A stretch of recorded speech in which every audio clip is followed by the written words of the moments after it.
সম্মানিত ভিউয়ার্স, আসসালামু আলাইকুম। যে যেখান থেকে আমার ভিডিওটা দেখছেন সকলকে অসংখ্য ধন্যবাদ।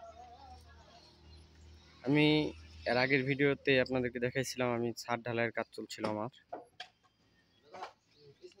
আমরা ছাদ ঢালাই হওয়ার পর আজকে এক সপ্তাহ পরে বিল্ডিংয়ে আসলাম।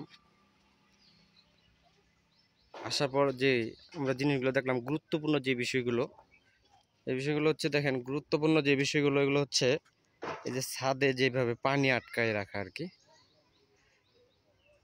এই যে দেখেন, পর্যাপ্ত পরিমাণ পানি আটকে রাখা আছে। চারপাশে এগুলা সিমেন্ট দিয়ে সুন্দর করে বেঁধে দেওয়া আছে। হ্যাঁ, যেভাবে দেখতে পাচ্ছেন, দেখেন চারপাশে বেঁধে দেওয়া আছে, দিয়ে ছাদের মধ্যে পর্যাপ্ত পরিমাণে পানি আটকানো আছে।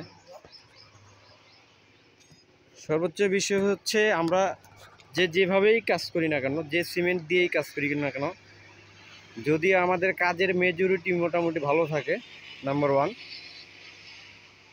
নাম্বার টু হচ্ছে যে আমরা যদি পানি কিউরিং করি ভালো মতো, টাইমলি যদি পানি কিউরিং করি, তাহলে অবশ্যই 100% আমাদের কাজগুলো শতভাগ ঠিক থাকবে আর কি। আর আমরা যদি সিমেন্টের প্রমোশন বাড়াই দিয়ে কাজের মেজরিটি ঠিক রেখে যদি আমরা পানি যদি কিউরিং না করি, আজ থেকে 5 থেকে 7 বছর পর দেখা গেছে আমাদের এই বিল্ডিংগুলোর সমস্যা হয়।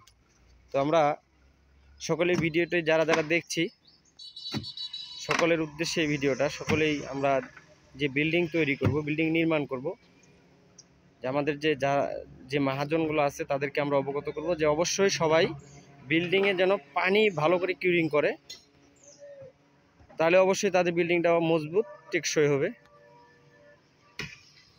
তো সকলকে ধন্যবাদ। আসসালামু আলাইকুম ওয়া রাহমাতুল্লাহ।